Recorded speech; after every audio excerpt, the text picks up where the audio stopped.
Bom dia, pessoal. Vamos dar continuidade aqui ao nosso curso, de Cálculo 4. Na última aula, nós começamos o nosso curso falando de funções vetoriais, certo? Então, aqui, nós já vamos dar prosseguimento, nesse estudo. Aqui nós já vamos tratar de algumas operações, entender um pouco como funciona, algumas operações com funções vetoriais, o limite e a própria continuidade de funções vetoriais, ou seja, as funções de R em Rn, certo? Então, beleza. Então, nós começamos aqui inicialmente com uma definição, talvez eu nem tenha, eu tenha comentado no vídeo passado, mas não tenha definido, mas enfim, também não tem muita dificuldade, tá? Que isso é a definição de função escalar. Então, por exemplo, nós chamamos de uma função escalar de uma variável t, definida num certo intervalo, a função que a cada t desse intervalo associa um número, certo? Então, um número f de t, ok? E nós denotamos ela dessa forma. Note que nós não precisamos colocar o vetor, porque não é uma função vetorial, uma função escalar, ou seja, a gente está associando um número. Então, são exemplos de funções escalares, por exemplo, funções que envolvem o comprimento, funções que envolvem a área, o volume, a massa, a temperatura, a densidade, entre outras, tá? Então, não tem muita dificuldade nisso. Então, vamos ao que interessa, que é as operações com as funções de uma variável real a valores em Rn, que a gente chama de funções vetoriais, Então, nós vamos tomar aqui, duas funções vetoriais, f e g, que parte de um subconjunto de R em Rn, e uma outra função h, que vai de I contido em R em R, tá? Então, observe que as duas primeiras aqui, a f e a g, são funções vetoriais, A gente pode observar porque elas estão associando a um vetor, certo? Então, isso aí que eu quero de vocês. Vocês olhem para a função e já sabem se ela é ou não uma função vetorial, se é uma função escalar, enfim. Neste caso aqui, observe que ela está partindo do subconjunto de R e está associando um número real. Então, é uma função escalar, tá? Então, nós vamos definir, pessoal, as seguintes operações. A operação da soma, tá? A operação da soma de dois vetores, ou seja, a soma ou diferença, Somar duas funções vetoriais ou subtrair duas funções vetoriais é simplesmente definida dessa forma. F mais ou menos G aplicado em T é a F aplicada em T mais G aplicado em T, mais ou menos G aplicado em T, tá? Então, você está simplesmente somando dois vetores, dentro das características que a gente já sabe, Como é que você soma dois vetores? Você soma componente a componente. Observe que a F é um vetor e a G é um vetor, Que é uma função que está partindo de I em Rn, tá? Então, você vai somar componente a componente e você vai ter a operação da soma. E aí eu chamo a atenção aqui para vocês, observar que essa função aqui, você está somando dois vetores, você ainda vai permanecer com o vetor. Então, ela ainda continua prevalecendo o domínio, que partindo de I continua em R e associando um cara em Rn, neste caso. Aqui, pessoal, essa operação aqui, observe que eu estou multiplicando a função h pela f. A função h, ela está aqui sem a setinha, Ou seja, a função h é uma função escalar, tá? Então, observe que essa operação ela está bem definida, porque a h aplicada em t vai ser um número, certo? É uma função escalar. A h aplicada em t é um número, tá? É um número x. E f aplicada em t vai ser um vetor, certo? Então, você tem a multiplicação de um escalar por um vetor, que está bem definida, a gente sabe, A gente pode multiplicar um escalar por um vetor, esse escalar passa multiplicando os componentes do vetor, certo? E a gente continua prevalecendo aqui, que a multiplicação de um escalar por um vetor dá o vetor, então a gente ainda tem uma função de I contida em R em Rn, certo? Essa multiplicação aqui, pessoal, agora a gente tem duas funções vetoriais, certo?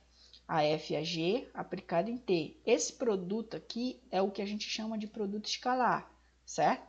Ou seja, a gente sabe que quando a gente está multiplicando dois vetores, a gente não pode multiplicar ele diretamente, Existem duas operações de multiplicação, que a gente chama de multiplicação por escalar, multiplicação escalar, multiplicação escalar não, produto escalar e produto vetorial. Neste primeiro caso é o produto escalar, certo?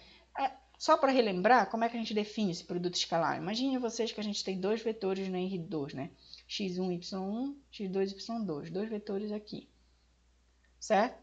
E aí, como é que a gente multiplica? Como é que é definida a operação do produto escalar? Bem, o produto escalar entre esses dois vetores, ele é definido da seguinte forma, ou seja, a gente pega a primeira componente desse vetor, multiplica pela primeira do outro, certo? E soma pela multiplicação da segunda componente com a segunda componente do outro. Se fosse no R3, né? Seria x1, x2 mais y1, y2 mais z1, z2, por exemplo. Z1, z2, se fosse a terceira daqui, a terceira daqui, certo? Então, é assim que a gente define a operação do produto escalar, certo? Tá, então é o produto, é a soma dos produtos, né? Somatório dos produtos das componentes do vetor, deste vetor por esse, tá? Componente a componente. Perfeito. Só que aí você observa o seguinte, ó, essas componentes do vetor são números, certo? Então, quando eu multiplico dois números aqui, dá um número. Aqui também vai dar um número. Soma de dois números dá número. Então, nesse caso, pessoal, esse resultado, o produto escalar, é um número, certo?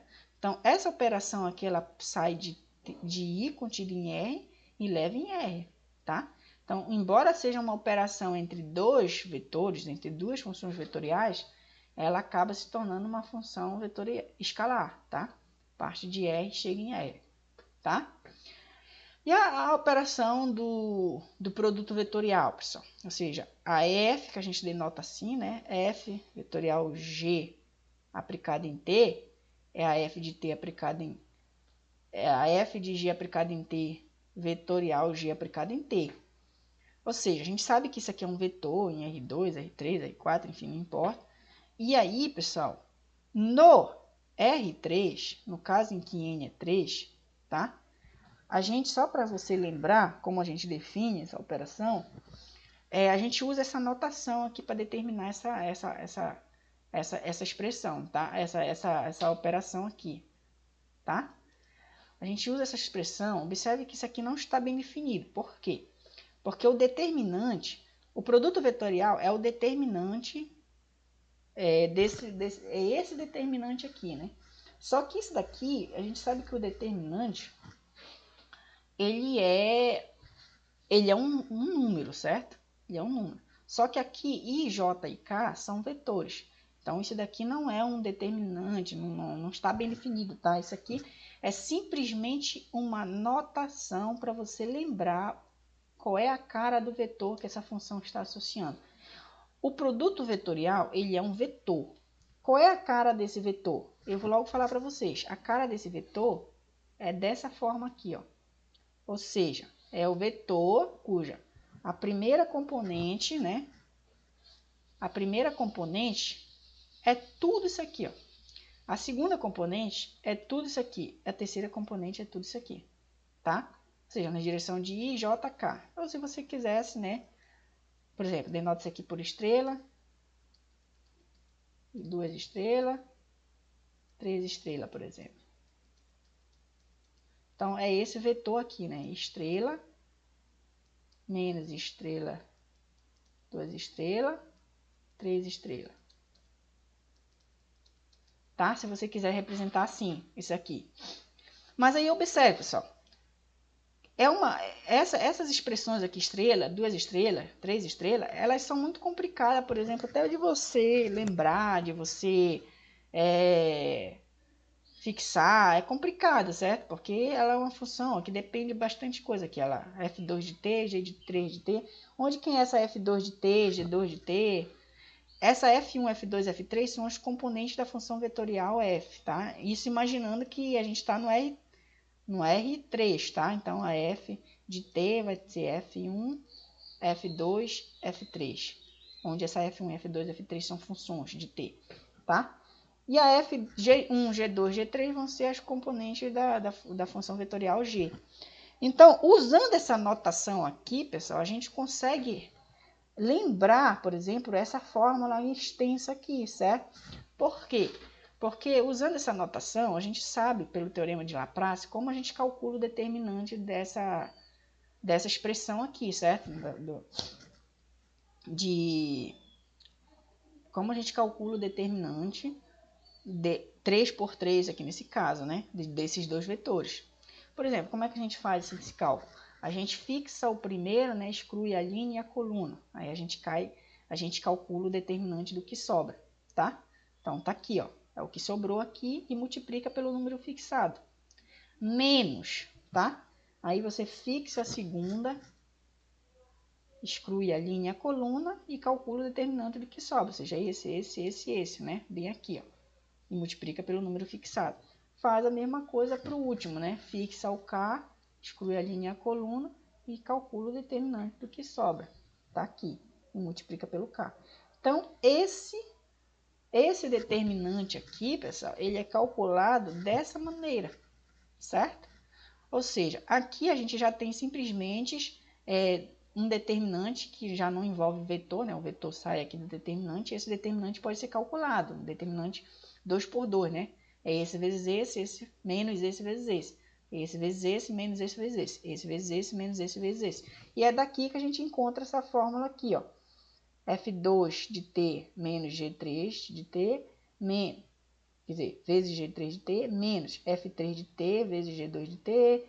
Aqui, a mesma coisa para cá, né? Faz a mesma coisa para cá e você determina. Então, observe, pessoal, que a operação do produto vetorial, ele pega um número real t e associa um vetor, tá? Então, esse vetor, ele tem essas componentes, observe. As componentes desse vetor dependem, sim, de várias funções de t, né? Essas funções de t são funções componentes da função vetorial f de t, certo? Então, observe, F2, G3, F3, G2, F1, G3, F3, G1, F1, G2, F2, G1. Então, as componentes, para você determinar as componentes, você tem que fazer realmente esse cálculo de forma bem detalhada, tá? Mas isso vai dar um vetor, tá? Perfeito, pessoal. Então, já explicando, né, aí bastante sobre a questão das operações, né, como funções vetoriais. Vamos dar continuidade aos nossos estudos falando um pouco de limite, tá? Limite de funções vetoriais, ou seja, você tem uma função vetorial i contínua em Rn, e em que i é um intervalo, né, uma reunião de intervalo. E aí o que a gente vai tomar? A gente vai tomar um ponto t0 nesse intervalo, tá? Nesse intervalo, uma extremidade, e vamos tomar um número L contido em Rn, ok? Perfeito. Vamos dizer que esse número L é limite da função vetorial f de t, e neste caso a gente vai escrever, né, o limite da função vetorial f aplicada em t é igual a L, isso quando t tende para t0, né? Se sempre que a gente tomar um epsilon positivo, tá? Dado, né? Esse epsilon vai ser dado. Nós vamos precisar encontrar um delta positivo, tal que a seguinte relação vai ocorrer. Para qualquer t que está no domínio da função, e esse t também satisfaz essa condição aqui, ó, que t menos t0 é menor do que delta, o módulo de t menos t0 é menor do que delta, a gente, sempre que a gente dá esse epsilon, a gente tem que encontrar esse delta tal que sempre que a gente toma um t nesse intervalo, a f aplicada em t menos L tem que ficar menor do que L. Perfeito. Eu sei que poucos entenderam, a maioria não entendeu quase nada. Vamos tentar explicar melhor. O que essa relação está dizendo para a gente? Bem, imagine que a gente tem a nossa curva f de t, tá? Que é a nossa trajetória, f de t. Aqui, a gente vai ter um certo L, tá? Um certo L. A função vetorial nem precisa estar definida nesse L, tá? Nem precisa estar definida, poderia ser aberta aqui, por exemplo, tá? Mas o que acontece? O que essa relação está dizendo? Eu tenho L aqui, tá? Aí eu vou dar um epsilon. eu vou dar um epsilon. Aqui, ó, note inicialmente que a gente está ilustrando no R2, tá? Então, a gente está saindo da reta em R2. Então, nesse caso aqui, uma vizinhança desse ponto, dessa função, uma vizinhança de L, seria exatamente uma circunferênciazinha, tá? Um disco. Certo? Perfeito. Então, eu dei um epsilon positivo. Certo? O que isso aqui está dizendo? É a diferença entre a f de t menos L. Então, a f de t está no R2, o L está no R2, tá? Então, isso aqui está dizendo o seguinte, ó, que a distância de f de t para L precisa ser menor do que epsilon. Ou seja, aqui está o nosso epsilon.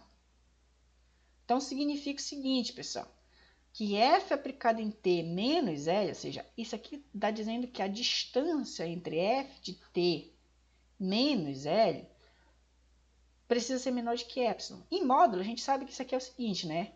A propriedade, né? Menos epsilon menor ou igual que menor, né? Desculpa, que f de t menos L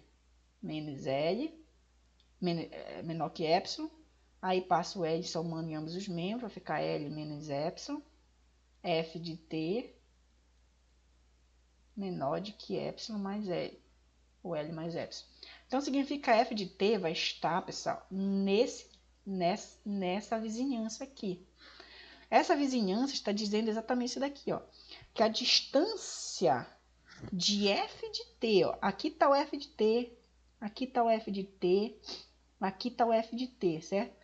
O f de t, essa distância de f de t para esse L aqui, ela precisa ser menor de que esse epsilon, ou seja, precisa cair aqui dentro, tá? Precisa cair aqui dentro dessa bola, essa distância. Perfeito? Então, ó, eu dei o epsilon e aí a gente vai abrir aqui um disco de raio epsilon. Aqui você vai ter vários f de t, ó. Basicamente essa trajetória, essa parte aqui. Essa parte aqui da trajetória, o f de t cai aqui dentro, ou seja, a distância de f de t para L cai aqui dentro. Então, o que está dizendo para a gente? Sempre que a gente dá um L, um epsilon, a gente precisa encontrar um delta aqui no domínio da função, certo? Eu preciso encontrar um delta. Tal que, para qualquer t que está dentro desse intervalo aqui, ó, t menos t0 menor do que delta. O que significa isso, pessoal? Que t menos t0 está entre menos delta e delta, o que implica que t está entre t0 menos delta e menor do que t0 mais delta. Aqui está o nosso intervalo i, certo? A gente tem t0. Aqui está t0 mais delta e aqui está t0 menos delta. Para qualquer t que eu pegue aqui dentro desse intervalo, ó, t dentro do intervalo entre t0, t dentro do intervalo entre t0 menos delta e t0 mais delta. A f de t precisa estar dentro desse intervalo. Intervalo não, dentro desse disco. Então, observe o seguinte. O que essa relação está dizendo?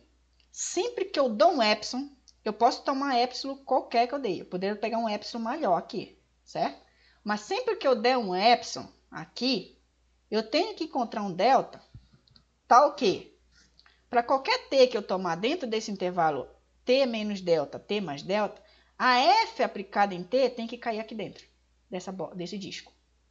É isso que está dizendo. Deu para entender? Diminuir. O interessante é você diminuir essa bola, esse disco aqui. Mesmo que você diminua o disco, ou seja, você pega um delta, um epsilon menor, você ainda vai encontrar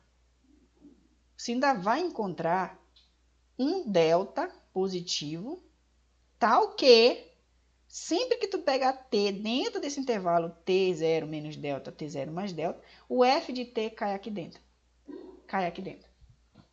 Certo? Então, observe visualmente que se isso acontece, por definição é isso, né?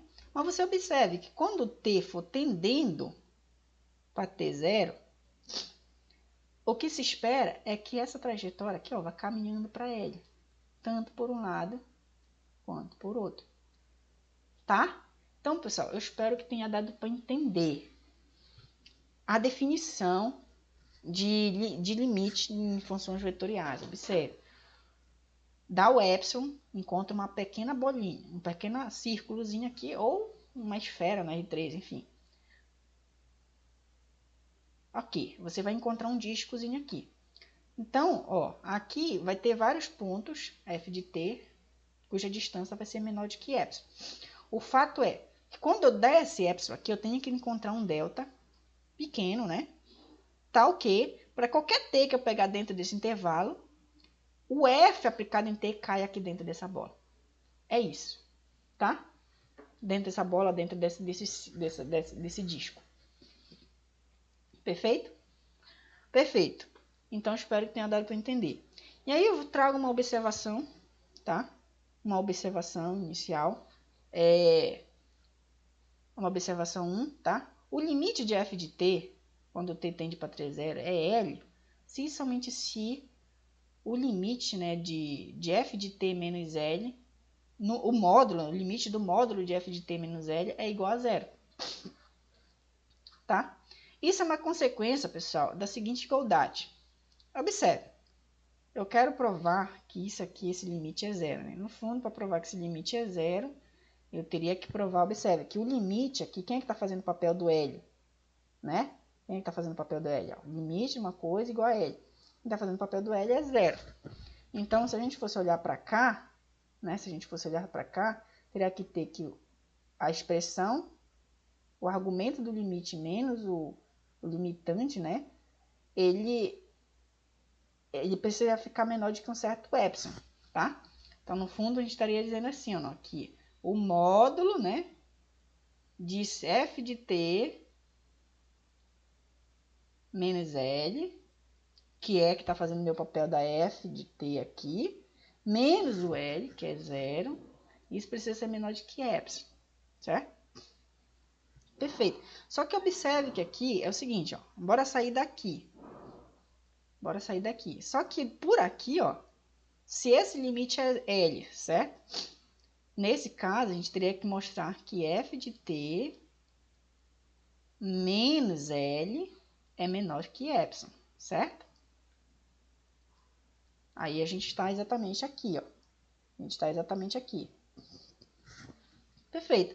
Só que observe que essa igualdade aqui com essa daqui são iguais. Por quê? Ó, f de t menos L. Aí você pega isso daqui, é uma coisa positiva, né? Então, se você passa o módulo aqui, né? Não está alterando nada, porque isso aqui já é uma coisa positiva. Está dentro da norma, certo? Aí se você subtrai zero aqui, também não está alterando nada, porque só estou subtraindo zero. Então, observe que vale essa igualdade entre S e S. Entre S e S. Então, se esse limite é L, significa que isso aqui é menor do que epsilon. Então, isso daqui vai ser menor do que epsilon pela igualdade. Certo? Se esse limite aqui é igual a zero, significa que isso daqui é menor do que epsilon. Se isso aqui é menor do que epsilon, isso daqui é menor do que epsilon por essa igualdade. Então, sai direto, tá? Ainda até dou uma outra justificativa aqui, que é outra observação, né? Que se tem que o limite de f de t, quando t tende a L, quando t tende a t0 é L, então o limite de f de t menos L também é zero, tá? Aí você pode usar essas duas relações para provar, né, que o que a gente queria lá, tá? Perfeito, pessoal. Vamos lá. Uma outra coisa que eu trago interessante para vocês, pessoal, é uma observação 3. Na verdade, é uma observação acredito, de geometria analítica, talvez, cálculo mesmo, enfim. Imagine que você tem um vetor em Rn, tá? Pertencente a Rn, n componentes. Então, o módulo de xi é menor ou igual que a norma de V para todo i variando de 1 até n. O que é xi aqui, pessoal? Xi são esses componentes aqui, ó. Xi é 1, é o x1. Se i é 2, nós temos x2. O que a gente está querendo dizer aqui? Que a norma do vetor todo, tá? A norma do vetor todo é sempre maior ou igual que o módulo de uma das suas componentes, certo? É isso que está querendo dizer. E como é que você prova isso? É bem direto, né? Porque observe, xi ao quadrado é menor ou igual que a soma de todos os xis. Porque, ó, quando eu falo que xi ao quadrado, eu estou fixando um i. Imagina que esse i é 1. Então, teria que x1 ao quadrado é menor ou igual que x1 ao quadrado, mais x2 ao quadrado, mais xn ao quadrado. Se esse i fosse 1, né? Então, observe que eu teria igualdade simplesmente só comparando esses dois primeiros aqui, né? Só que aí eu ainda estou somando nesse lado daqui todas essas caras daqui que estão elevadas ao quadrado, ou seja, são maiores ou iguais a zero sempre, certo? Então, esse lado aqui fica maior do que esse, certo? E isso aqui, o i, ele varia entre 1 até n, mas não importa. Não importa qual seja, por mais que fosse o xn, aí no caso varia a igualdade aqui, só que eu ainda estou somando todos esses outros. Então, eu espero que vocês tenham entendido que a gente tem essa desigualdade, né? Se a gente pegar um xi desse daqui só, ele ao quadrado é menor do que a soma de todos os outros, né? Ao quadrado, claramente. Perfeito, se a gente tem essa desigualdade, isso implica que eleva ao quadrado aqui, né? A raiz quadrada aqui, passa a raiz quadrada aqui. Então, a raiz quadrada de x ao quadrado vai ser menor ou igual que a raiz quadrada desse cara aqui. Eu só passei a raiz quadrada em ambos os membros. Só que, pessoal, eu não sei se vocês estão recordados, mas a norma de um vetor é definida exatamente dessa forma. Isso aqui é a definição, tá? A norma do vetor v é dada pela raiz quadrada da soma das suas componentes ao quadrado, certo? E isso daqui, por definição, lá da reta, a raiz quadrada de x ao quadrado é exatamente o módulo de xi. Tá? O módulo de um número x, ele pode ser definido como a raiz quadrada de x ao quadrado, certo? Essa é a definição, só estou usando definição. Então, a gente prova o que a gente queria, certo? Perfeito. Vamos a uma preposição. Essa preposição é importante exatamente nisso daqui. Porque essa proposição aqui está dizendo o seguinte para a gente. Se a gente tem uma função vetorial dada por... Imagina que a tua função vetorial é uma função que vai de R em Rn e as suas componentes vai ser x1 de t, x2 de t, xn de t. Ou seja, são todas funções escalares, né? As componentes são funções escalares. E aí você toma um número L, cujas componentes também Ln em Rn, né? O L em Rn, cujas componentes é L1, L2, Ln, certo? Então, se o limite da função vetorial f aplicada em t é L, quando t tende a t0, se e somente se o limite de xi de t, quem é xi de t são essas funções aqui, ó. Quando t tende a t0 é igual a Ln. O que está querendo? Quando i varia de 1, 2 até n. Então, o limite de x1 de t é L1. Olha só o que está dizendo. Se o limite da função toda, f de t, tende para cá, para L, então esse vai tender para L1, esse vai tender para L2, esse vai tender para Ln, tá? Então, as funções escalares as componentes de funções escalares tendem para as componentes do vetor L. É isso que está dizendo para a gente, certo? Essa é a proposição. E para você provar essa proposição, aí seria necessário você usar isso daqui, certo? Em outras palavras, pessoal, o que está mais explícito, né? Se o limite de f de t, o que eu estou nem dizendo, se o limite de f de t é L, o L é esse vetor, só que o f de t é exatamente esse outro vetor, aqui, ó. Então, quando eu passo o limite aqui, passo o limite aqui.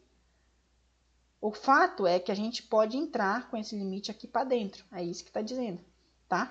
Então, o limite de f de t, ou seja, coloca aqui f de x de t, né? x1 de t, vai embora, xn de t. Então, esse limite que está aqui fora pode entrar como se fosse um escalar em cada componente. E aí você tem essa igualdade, ó. Igualdade entre dois vetores. A primeira componente vai ser igual a primeira daqui. O limite de x1 de t quando t tende a t0 vai ser L1. O limite de x2 de t quando t tende a t0 vai ser L2. O limite de xn de t quando t tende a t0 vai ser Ln, certo? Então, você tem essa igualdade, tá? Para você provar isso daí, pessoal, é bem direto, tá? É bem direto mesmo. Basta você usar exatamente essa definição aqui, né? Por exemplo, essa daqui, né? Se o limite de f de t é L, então significa que isso aqui ocorre, tá? Isso daqui ocorre. Perfeito? Essa norma é menor do que epsilon, tá? Aí você vai fazer a diferença entre esses dois caras. Observe que você tem que o f de t, quem é f de t?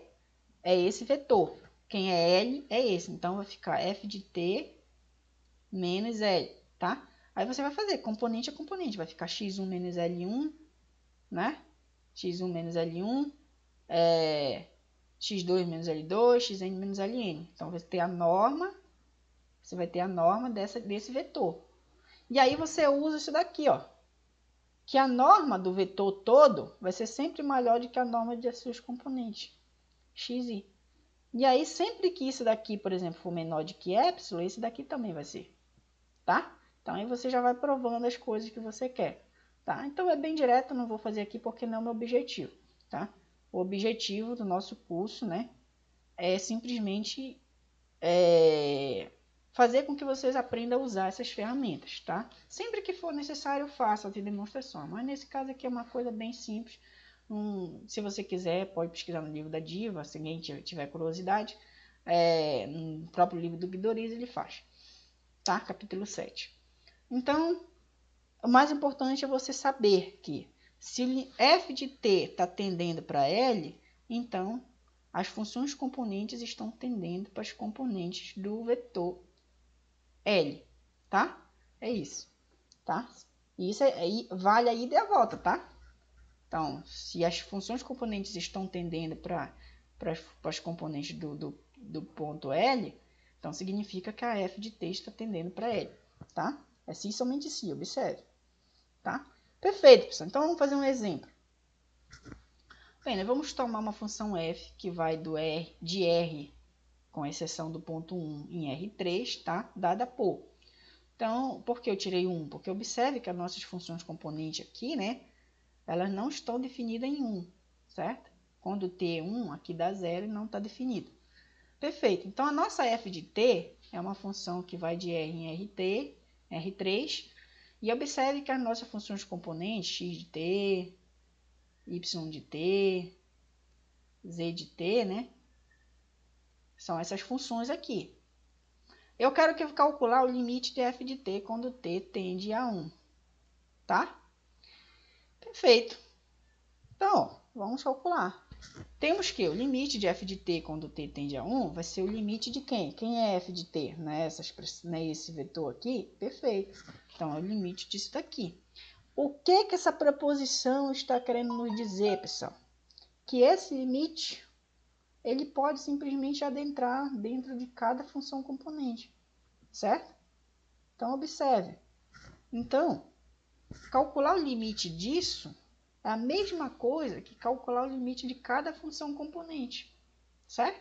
Então, calculamos o limite da função componente t2 menos 1, t menos 1, limite de t3 menos 1 sobre t menos 1, limite de t4 menos 1 sobre t menos 1. E esses limites são limites que acredito que a gente já está acostumado a calcular lá no curso de cálculo, né, anteriores, e vamos fazer sem dificuldade, mais precisamente fazendo fatoração, né? T2 menos 1, você tem a diferença entre 2 quadrados, porque você pode escrever T2 menos 1 quadrado, né? Então, a diferença de T2 quadrado é T menos 1, T mais 1, certo? É aquela regra, né? X quadrado menos Y quadrado é igual a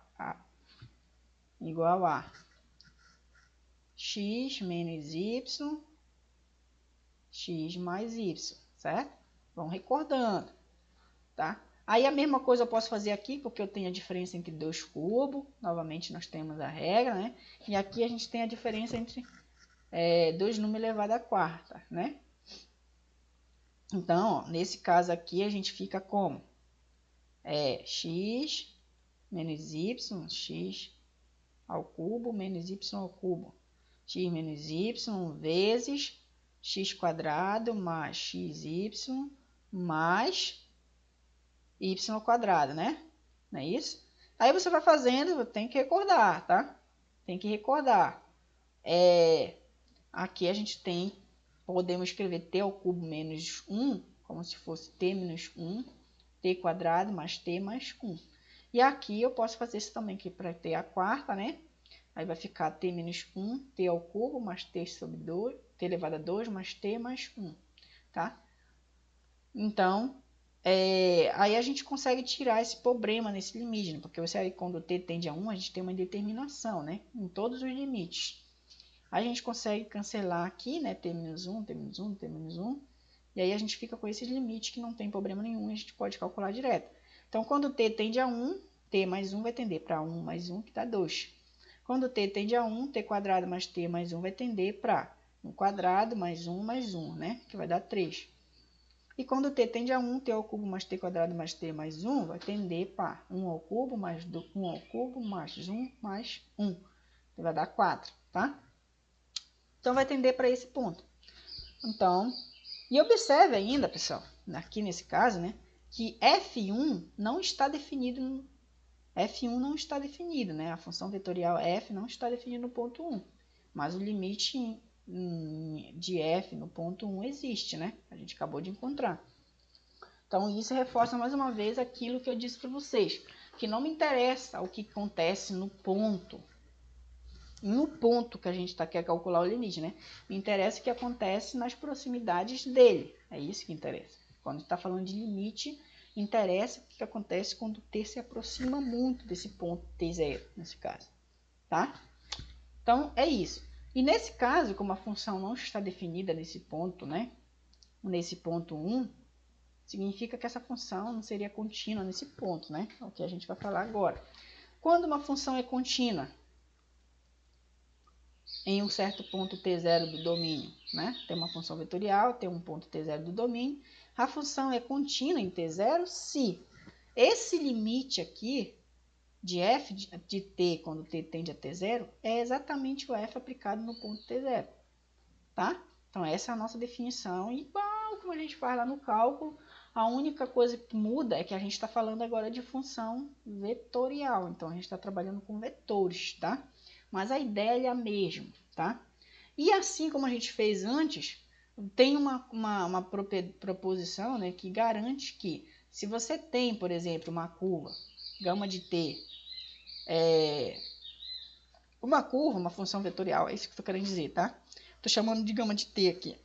As componentes dessa função vetorial é x1 de t, x2 de t, xn de t, tá? Reticência xn de t.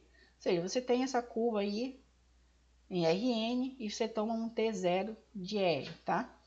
Então, gama é contínua em t0 se somente se xi é contínua em t0. Olha só o que está dizendo. Para que a própria função vetorial seja contínua, todas as funções componentes precisam ser contínuas. E essas funções componentes são funções escalares. Então, essa continuidade é dada no sentido do cálculo 1, no sentido do que a gente estudou lá, né? Continuidade de funções escalares, de funções reais, tá? Então, para que a gama é contínua, se e somente se, observe, todas as funções escalares são contínuas nesse ponto t0. Se uma delas não for contínua, a função vetorial já não é contínua, tá? E vice-versa. Se a gama não for contínua, é porque alguma delas precisa não ser contínua, tá? Um exemplo. Imagine que você define f de t, uma função escalar. Essa função escalar é dada da seguinte forma. É menos 1 se t for negativo e 1 se t for maior ou igual a zero. A gente já sabe que essa função não é contínua, né? No ponto t igual a zero, tá? Ou seja, a gente tem um salto nela. Então, a curva, aí vamos definir uma curva gama de t da seguinte forma. A gente vai pegar essa função escalar e colocar na primeira componente. E depois a gente completa com outras duas funções, t e t2, tá? Então, o domínio de gama aqui vai estar definido em todo R, né? Aqui está definido em todo R, aqui em todo R. Claro que esse domínio vai ser o próprio números reais. Então, não é contínua. Essa função gama de t não é contínua em t igual a zero. Por quê? Porque essa função aqui, que é uma das funções componentes, não é contínua em t igual a zero. Certo? A gente acabou de ver, ó. Como seria o gráfico dessa função f de t, né? Ó, ela vai ser 1 se t for maior do que zero. Então, vai estar aqui, né? Quer dizer, vai ser menos 1 se t for negativo. Então, para cá. Menos 1 se t for negativo, ela é constante. Então, tá aqui o gráfico. Se t for menor que zero, ela vai ser menos 1 sempre. Certo? Menos 1. E vai ser 1 se t for maior ou igual a zero. Então, só fazer mais uma coisa aqui, porque aqui observe que aqui está aberto, né? T menor que zero. E aí aqui, ó, ela dá um salto e vem calcular para cá, né? Então o gráfico dessa função é assim, ó. Você vem desenhando o gráfico dela, parou. Tira, continua. Então não é contínuo, certo? Então essa função não é contínua. E aí o que eu disse, né? Como uma das funções aqui não é contínua, observe que t e t quadrado são funções contínuas, tá? Mas a f de t não é, então a gama de t não é, tá? Então precisa que todas sejam contínuas para ser contínuo, certo? No exemplo 2, ó, gama de t igual ao cosseno de t, seno de t e t. Nesse caso, cosseno de t é contínuo, seno de t é contínuo e t é contínuo. Bem, pessoal, observe que aqui a gente não está mostrando, o cosseno de t é contínuo. A gente sabe muito bem como foi dada a definição lá no cálculo 1 da continuidade de funções. Isso aqui a gente já está associando, está pegando, porque a gente já tem conhecimento. Eu estou supondo isso, né? A gente já sabe que a função cosseno é uma função contínua lá do cálculo 1. E sempre que for possível, vocês podem fazer isso também, tá? Então, uma coisa que a gente já viu lá no cálculo 1, pode usar direto. Então, o cosseno de t é uma função contínua. O seno de t também é uma função contínua. E t é uma função, né, que identidade é uma função contínua, né? Então, todas as funções são função contínua. Logo, a gama de t também é contínua, certo? Então, pessoal, esse nosso vídeo fica por aqui, tá?